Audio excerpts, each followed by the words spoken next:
Iran, అమెరికాల యుద్ధాల వల్ల చాలా వరకు ప్రాణాలు నష్టపోతే, మరోవైపు అయితే ఇటు ఆస్తులు కావచ్చు, అంతస్తులు కావచ్చు, ఇవన్నీ కూడా చాలా వరకు పెద్ద ఎత్తున ఇంటర్నేషనల్ పై ఇష్యూస్ అనేది చాలా రేజ్ అయ్యాయి. వాటిపైన ఇంపాక్ట్ కూడా ఎక్కువ పడిందని కూడా చెప్పొచ్చు. ముఖ్యంగా అందులో ఏదైతే stock market and gold and silver prices పైన చాలా వరకు పెద్ద ఎత్తున ఇంపాక్ట్ పడిందని చెప్పొచ్చు. సో ఇవన్నిటికి సంబంధించి కూడా మనం మాట్లాడదాం. ప్రస్తుతం మనతో పాటు ఉన్నారు ప్రముఖ బిజినెస్ అనలిస్ట్ మాధవిరెడ్డి గారు ఉన్నారు. ఒక్కసారి వారి మట్లు తెలుసుకుందాం. మేడం నమస్తే అండి. ఎలా ఉన్నారు? సో మేడం చెప్పండి, ఈ దాడుల వల్ల స్టాక్ మార్కెట్ పైన ప్రస్తుతం ఉన్న అప్డేట్స్ ఏంటి, అసలు ఎలాంటి ఇంపాక్ట్ పడింది? సో చాలా వరకు ఇంపాక్ట్ పడిందండి. అంటే దాదాపుగా ఈరోజు బ్రాడర్ ఇండికేటర్స్ అయిన నిఫ్టీ, సెన్సెక్స్ రెండూ కూడా 2% వరకు మనకి కరెక్ట్ అయ్యాయి. అలానే స్మాల్ అండ్ మిడ్ క్యాప్స్ అయితే ఇంకొంచెం ఎక్కువ, దాదాపుగా 3% నుంచి 8% వరకు ఒక్కొక్క స్టాక్ మనకి కరెక్షన్ అనేది కనిపించింది. చాలా ఇంటెన్సిఫై, అంటే వార్ ఎంత ఇంటెన్సిఫై అవుతూ ఉంటే స్టాక్ మార్కెట్ అంటే మార్నింగ్ అంత ఎక్కువ పడలేదండి.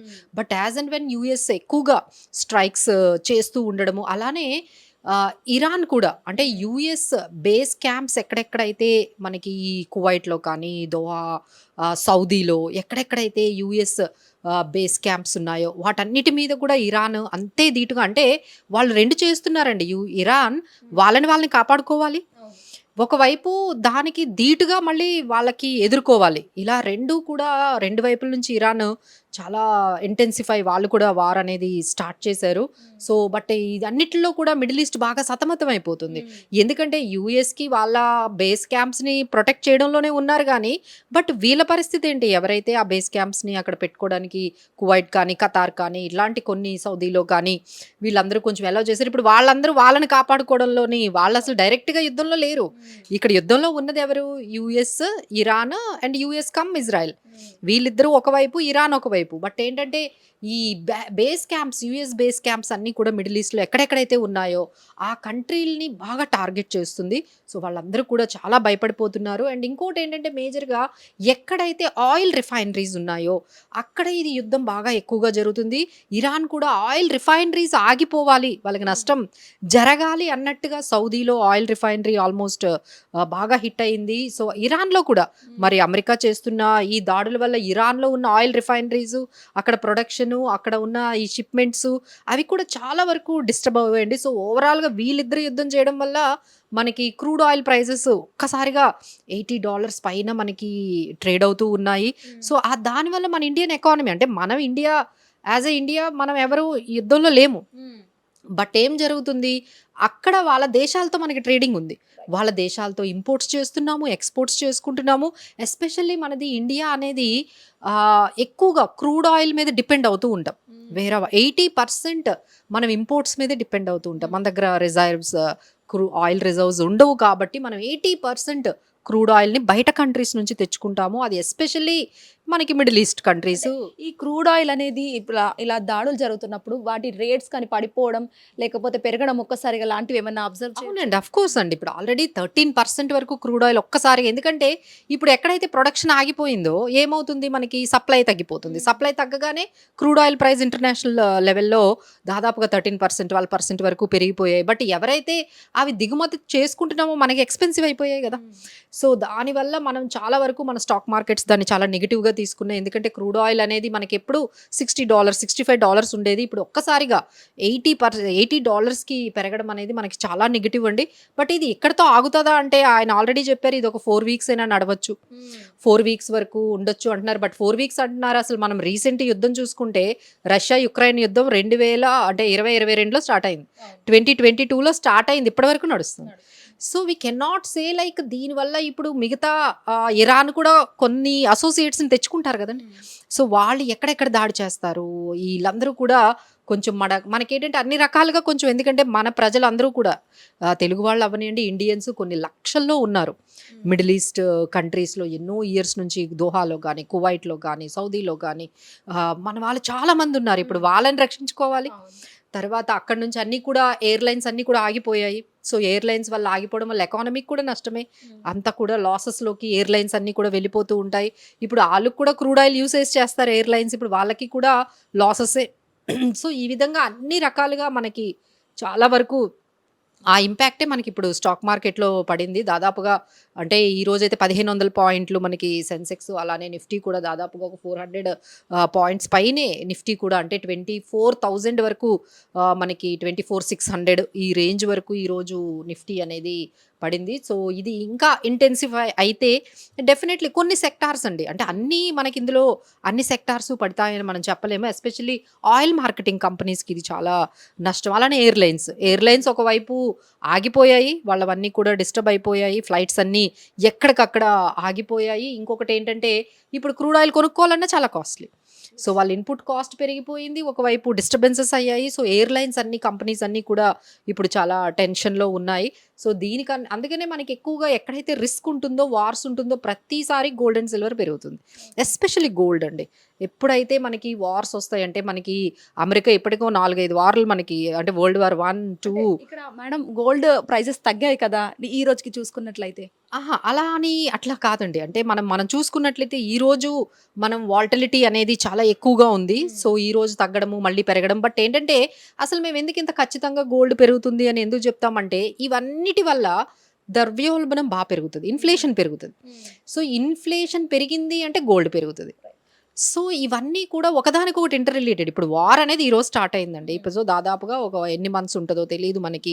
ఇంతవరకు చాలా వరకు చాలా రంగాల్లో ధరలు పెరిగిపోతాయి.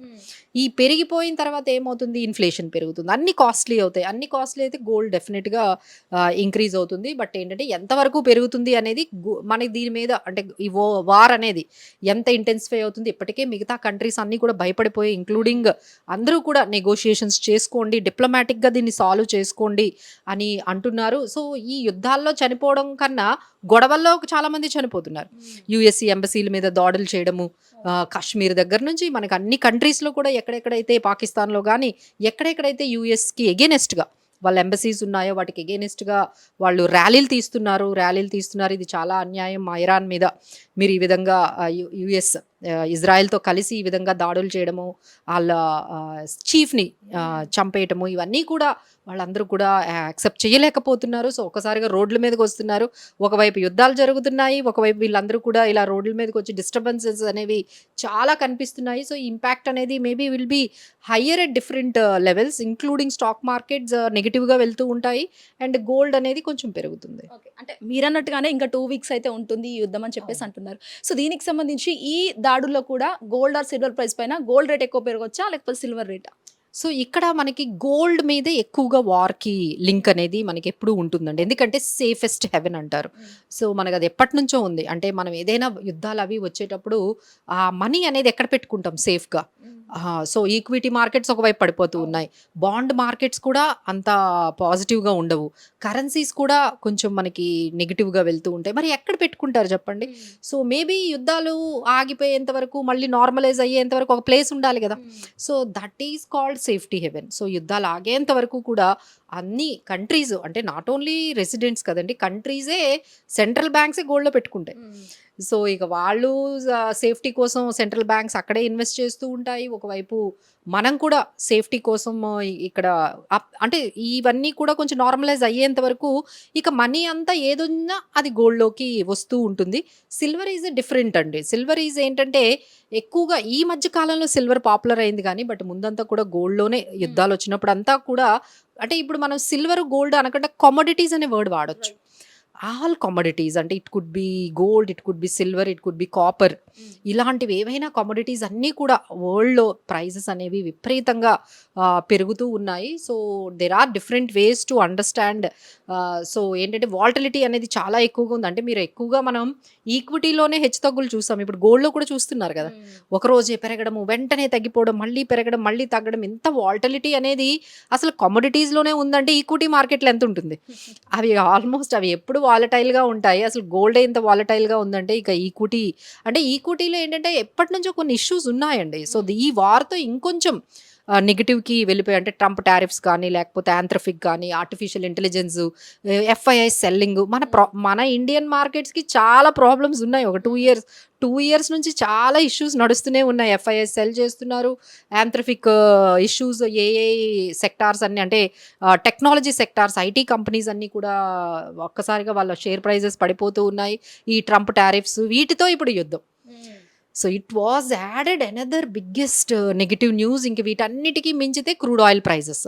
సో ఇవన్నీ మనకి నార్మలైజ్ అవ్వాలి అంటే ఇట్ టేక్స్ టైం. అంతవరకు వీటితో మాత్రం అంటే స్టాక్ మార్కెట్లో ఇన్వెస్ట్ చేసే వాళ్ళు మాత్రం ప్యానిక్ అవ్వద్దు. ఎందుకంటే ఇలా చాలాసార్లు యుద్ధాలు వచ్చాయి. చాలాసార్లు అంటే మనం యుక్రెయిన్ రష్యా వారే తీసుకున్నప్పుడు 18,000 వరకు వెళ్ళిపోయింది స్టాక్ మార్కెట్. మళ్ళీ 25,000కి వచ్చింది కదా.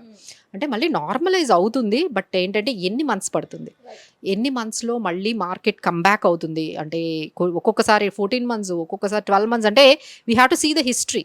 ఈ వార్స్ జరుగుతున్నప్పుడల్లా స్టాక్ మార్కెట్ పడిపోవడము మళ్ళీ రికవరీ అవ్వడానికి ఎన్ని మంత్స్ తీసుకుంటుంది అనేది మనం ఒకసారి గమనిస్తే దాన్ని బట్టి మనము ఎన్ని మంత్స్ వరకు మనం వెయిట్ చేయాలి ఈ నార్మల్సీ రావడానికి, అసలు ఏ సెక్టార్లో ఉండాలి, ఏ స్టాక్స్ తీసుకోవాలి, వీటి మీద అయితే ఎవరు ఎక్స్పెరిమెంట్స్ చేయకండి. So if you don't know, ఎవరినైనా ఎక్స్పర్ట్స్ని మనం కలిసి ఇప్పుడు మనం బాండ్స్లో పెట్టుకోవాలా, గోల్డ్లో పెట్టుకోవాలి, లేదా సిల్వర్లో పెట్టుకోవాలి, లేదా స్టాక్స్లో, మ్యూచువల్ ఫండ్స్లో, అసలు చాలా ప్రోడక్ట్స్ ఉన్నాయి. సో ఇలాంటి వార్ సిచ్యువేషన్స్లో మన ఇన్వెస్ట్మెంట్స్ ఎక్కడ సేఫ్గా ఉంటాయి, ఎక్కడ కొంచెం మనకి డీసెంట్ రిటర్న్స్ వస్తాయి, అవన్నీ మనము ఎవరి ద్వారా అయినా తెలుసుకొని, మనకి తెలిస్తే పర్లేదు. బట్ ఏంటంటే ఇక్కడ 80% people are not financially literate.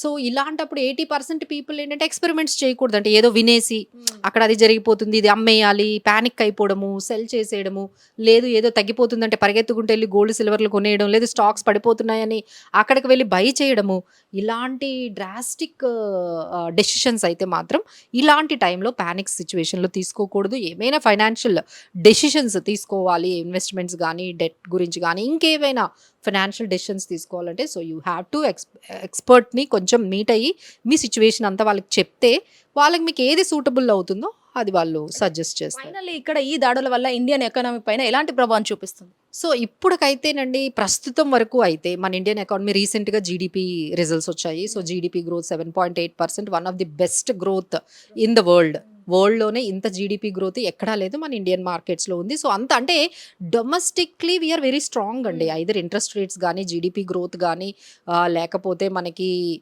మిగతా అంటే మనకి డెఫిసిట్ కానీ అన్నీ కూడా కొంచెం కంట్రోల్గానే ఉన్నాయి. ఎందుకంటే జిఎస్టీ రేషనలైజేషన్ చేశాము, ఇన్ఫ్లేషన్ కంట్రోల్లో పెట్టాము, ఇంట్రెస్ట్ రేట్స్ తగ్గించాము, GDP growth is on high. అంటే డొమెస్టిక్ ఫ్రంట్లో చాలా బాగుందండి. బట్ గ్లోబల్గా సపోర్ట్ అనేది మనకి లేకపోవడంతో ఆ మార్కెట్స్ అనేవి అస్సలు మనకి బయటికి వెళ్ళలేకపోతున్నాయి, అంటే పాజిటివ్గా వెళ్ళలేకపోతున్నాయి. సో ఇప్పటికీ ఎఫ్ఐఎస్ సెల్లింగ్ కంటిన్యూస్గా జరుగుతోంది. ఇక గ్లోబల్లో ఇప్పుడు యూఎస్ మార్కెట్స్ కూడా పడతాయి కదా. సో యూఎస్ మార్కెట్స్, మిగతా మార్కెట్స్ నెగిటివ్గా ఉంటే ఆ ఇంపాక్ట్ మన మీద ఉంటుంది. So there are global cues are holding. ఎప్పుడైతే గ్లోబల్ మార్కెట్స్ కొంచెం పాజిటివ్గా అయ్యి నార్మలైజ్ అవుతాయో అప్పుడు మాత్రమే మన మార్కెట్స్ కొంచెం, అంటే మన ఇండియన్ మార్కెట్స్, ఇండియన్ డొమెస్టిక్గా ఎకానమీ స్ట్రాంగ్గా ఉందండి. బట్ ఏంటంటే మనకి గ్లోబల్గా అంత సపోర్ట్ అనేది మనకి ఎఫ్ఐఐస్ కూడా అందరూ వెళ్ళిపోతున్నారు కదండి, దానివల్ల రూపీ కూడా పడిపోతుంది.